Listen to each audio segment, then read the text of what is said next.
Tu seras d'accord avec moi, mais une des situations qui est les plus stressantes pour nous, quand tu es timide comme ça, là vraiment la situation la plus stressante, je te laisse un peu réfléchir au fond de toi, au fond de ta pensée, mais en tout cas je pense que tu seras d'accord avec moi, c'est vraiment la discussion. La discussion, que ce soit en groupe, que ce soit un petit comité ou que ce soit vraiment alors, un duo d'une à une personne, vraiment en face à face, c'est vraiment des moments un peu difficiles pour nous, un peu stressants. On a peur souvent de faire des blancs, on a peur de ne pas savoir quoi dire, on a peur de blesser peut-être la personne en face, on a peur souvent peut-être aussi de ne pas être intéressant. Et du coup, c'est vraiment des situations très anxiogènes pour nous, vraiment, qui nous rendent, quand tu es timide, c'est vraiment, je ne sais pas si tu es d'accord avec moi, mais moi, c'était vraiment la pire des situations. Et même, j'appréhendais, je calculais même de façon à me jamais retrouver seul à seul avec une personne pour pas avoir parlé avec elle. Je calculais quand j'écoutais, quand je me retrouvais dans un groupe, je préférais être la personne qui écoute, j'intervenais jamais. Et du coup, ça, c'est vraiment, du coup, tout au long de ma vie, et toi sûrement aussi aujourd'hui, c'est vraiment des situations très pénibles et très frustrantes même, parce que tu te dis que tu passes à côté de moments merveilleux, tu passes à côté peut-être, je sais pas, si tu as du mal à parler de façon seule à seule, une personne en face de l'autre, tu peux passer peut-être à côté de la femme de ta vie même, hein. Et du coup, c'est vrai que c'est, ça fait mal, c'est prenant et tu te dis que tu sais pas comment faire et j'ai été comme toi et des fois ça me le fait encore, tu vois. Et là, par exemple, quand on parle comme ça, ben là maintenant, moi, ça me le fait des fois ici, là, devant cette caméra, tu vois. Et c'est frustrant et ça me rappelle à quel point j'étais énervé, à quel point je perdais confiance en moi parce que je me dis comment c'est possible que je sois pas capable de le faire. Et un jour, il y a eu une révolution, et tu seras sûrement d'accord avec moi, il y a eu une révolution, ça a été les premières messageries sur Internet, tu sais. Ça a été les premières messageries. Comment ça s'appelait déjà ah, j'ai oublié le nom. C'était sur Microsoft, peut-être Messenger, mais sur Microsoft. Après, il y a eu les caramels, je sais pas si tu te rappelles. Et après, du coup, là, tu étais un peu dans l'anonymat. Et du coup, tu commençais à parler facilement derrière ton écran et tu te sentais d'un coup libéré, tu sais, quelque chose. Parce que c'était un peu anonyme, tu vois, donc la personne en face ne voyait pas ta tête, il n'y avait même pas il y avait même pas les photos. Aujourd'hui, tu mets ta photo, tout le monde, surtout les jeunes, aujourd'hui, s'affiche très facilement sur Snapchat ou sur Instagram avec les stories et tout, mais avant, c'était vraiment peu courant de mettre sa gueule sur Internet, quoi. Vraiment, tu n'avais jamais l'occasion de le faire. Et donc, il y avait ce caramel, ou ces messageries là, MSN, je crois que ça s'appelle. Où carrément tu pouvais commencer à discuter avec des gens que tu connaissais pas. Et du coup, tout devenait plus facile. Tu parlais aisément avec les personnes en face parce que, je sais pas, il y avait cette barrière là, qui était l'intimité ou l'anonymat, tu sais, et du coup, ça te libérait. Après, il y a eu un peu plus tard, il y a eu Facebook avec, pareil, les messageries où tu commençais à pouvoir un peu, où tu pouvais commencer à poster ton avis sur la société. Là, commençaient un peu les photos, mais pas trop, tout ça. Et après, en quelque sorte, quand tu es timide, quand tu es réservé, il y a un truc qui est très difficile, donc on l'a dit, c'est de discuter. Et c'est le moment, bien sûr, de faire des rencontres avec une personne qui te plaît. Et grâce à Internet, pareil, il y a eu ce phénomène des sites de rencontres. Alors avant, ouais, j'ai même pas connu, mais tu avais les agences matrimoniales, tout ça, et c'était un peu péjoratif. Personne n'allait dans une agence matrimoniale, c'était vraiment fait pour le vieux tonton de la campagne hein, ou les agriculteurs qui n'avaient pas encore leurs émissions à la télé, L'amour est dans le pré ou quoi. C'était vraiment fait pour des gens. Tu te disais que c'était qu'il n'y avait plus que ça, quoi. Et là, après, il y a eu donc ces sites de rencontres qui sont apparus et qui se sont un peu démocratisés. Et du coup, encore une fois, ça a été une nouvelle révolution parce que là, tu pouvais commencer à parler même avec des filles ou des gars, selon tes penchants, qui pouvaient où tu pouvais parler avec un peu plus de liberté, tu étais un peu plus libre. En fait, c'était derrière ton clavier. Alors, tu attendais la réponse, tu as le temps de bien réfléchir.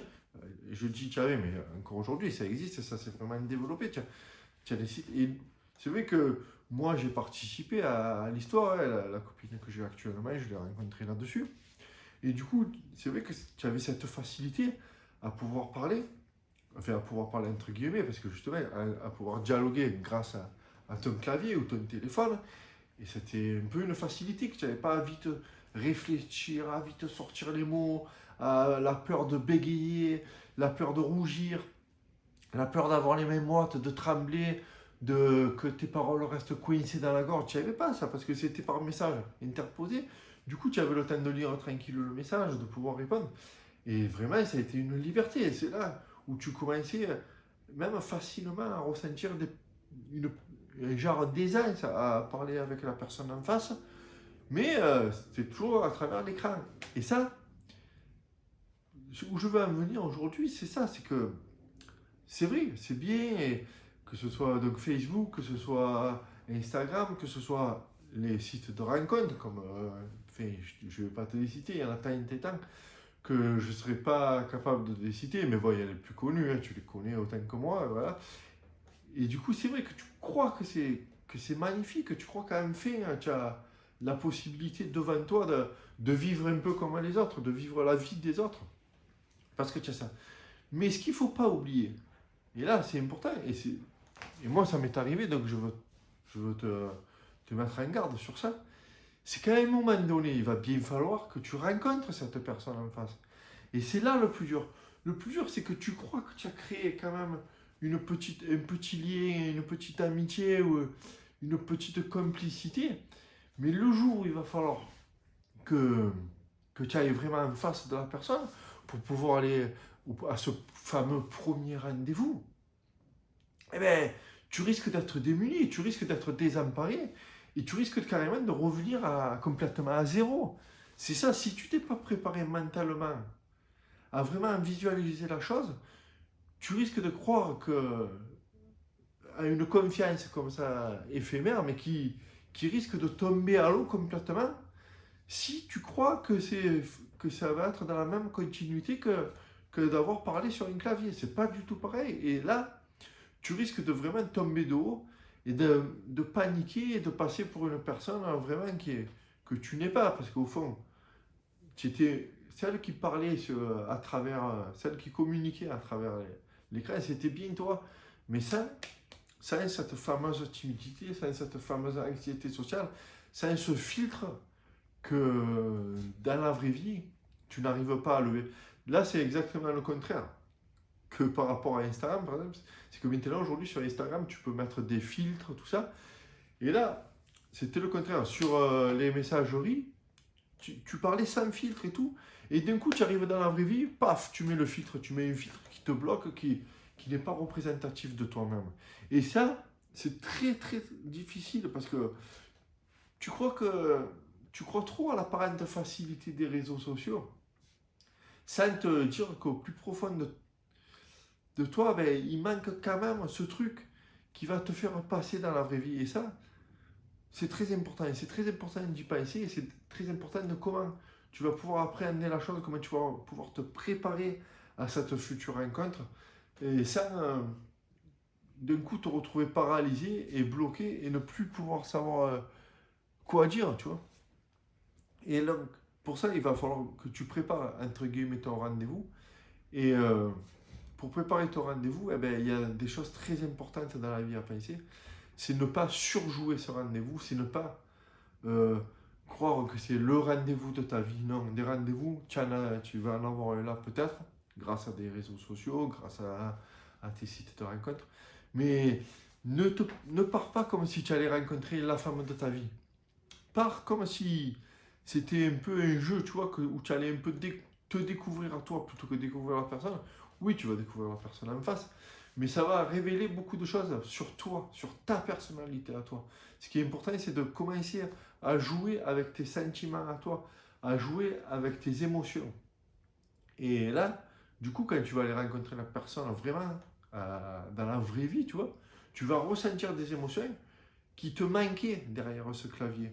Et il ne faut pas en avoir peur. Parce que oui, il va y avoir un peu de la peur, mais c'est plus qu'une peur, c'est une émotion. Une émotion, et cette peur, en quelque sorte, c'est plus de l'excitation, tu vois. Et donc, il faut que tu joues avec cette excitation, qu'au lieu qu'elle te paralyse, que tu te dises, bon, c'est pas besoin dans ta tête, ne te dis pas, allez, calme-toi, ça va bien se passer, calme-toi. Ne te calme pas, justement. Joue de ça, joue de cette excitation. Joue de cette excitation comme si c'était un jeu, comme si tu voulais, tu vois, passer à l'action et aller un peu dompter cette peur, affronter cette peur comme dans un jeu vidéo, tu vois, où tu vas affronter un nouveau tableau, affronter une nouvelle dimension, affronter une nouvelle vie. Voilà, tu vois, c'est ça que je voulais te mettre en garde. Donc, du coup, sur le fait que ne pas trop jouer avec l'apparente facilité des réseaux sociaux, parce que quand tu vas te retrouver dans la vraie vie, ça va pas du tout être pareil, mais ne pas non plus t'en faire, parce que c'est pas que ça va bien se passer ou que ça va mal se passer, ce qui va se passer, il va se passer une expérience. Et cette expérience, il faut que tu la joues. Il faut que tu joues avec ton expérience, il faut que tu joues avec ton émotion. Et c'est comme ça, depuis quelques jours, là, je te parle de bien se connaître. Et bien là, pareil, il va falloir que tu joues avec ça, que tu joues avec tes émotions pour bien te connaître, savoir comment tu réagis dans telle situation et tout. Et alors, oui, il faut se méfier des réseaux sociaux, il faut se méfier des sites de rencontres, mais ça t'a poussé, en quelque sorte, ça va te pousser à passer à l'action. Et c'est vrai que sans ça, tu n'aurais peut-être pas fait ce premier pas. C'est un premier pas. Et maintenant, il va falloir que tu fasses le second pas, pardon, et que tu apprennes à te connaître, à voir comment tu réagis. Et voilà, le truc, c'est que de ne pas couper le fil, tu vois. Ne pas couper le fil qui relie le site de rencontre à la vraie rencontre. Il faut que tu ailles et que tu joues avec ça et que tu vois comment ça se passe. Et peu importe si tu as peur, essaye de jouer avec ta peur. La peur, elle est là de toute façon. Donc, essaye de jouer avec elle et de voir un peu à apprendre à te connaître, à apprendre à te connaître dans certaines situations où tu n'avais pas l'habitude d'être. Voilà, donc aujourd'hui je t'encourage à faire ça. Pour continuer sur cette discussion, je te dis, ça se passe en dessous dans mes contacts privés. Tu peux t'inscrire. C'est très important si tu veux vraiment passer à l'action. Ça se passe vraiment ici, en dessous, où vraiment je vais pouvoir te essayer de mieux t'aider, tu vois, pour savoir comment faire justement pour passer ce lien, tu vois, pour passer faire ce grand pas entre la virtualité et la réalité. Ça se passe en dessous. C'est là où je peux le mieux t'aider pour t'apprendre justement à appréhender ce qui va se passer dans la vraie vie, à appréhender tes peurs, à apprendre à te connaître et tout. C'est où je peux le mieux t'aider, ça se passe en dessous dans mes contacts privés. Et ici, tous les jours, tu peux me retrouver ici, bien sûr, en t'abonnant et en me laissant un pouce si cette vidéo t'a plu. On se retrouve ici tous les jours. Je te dis à demain.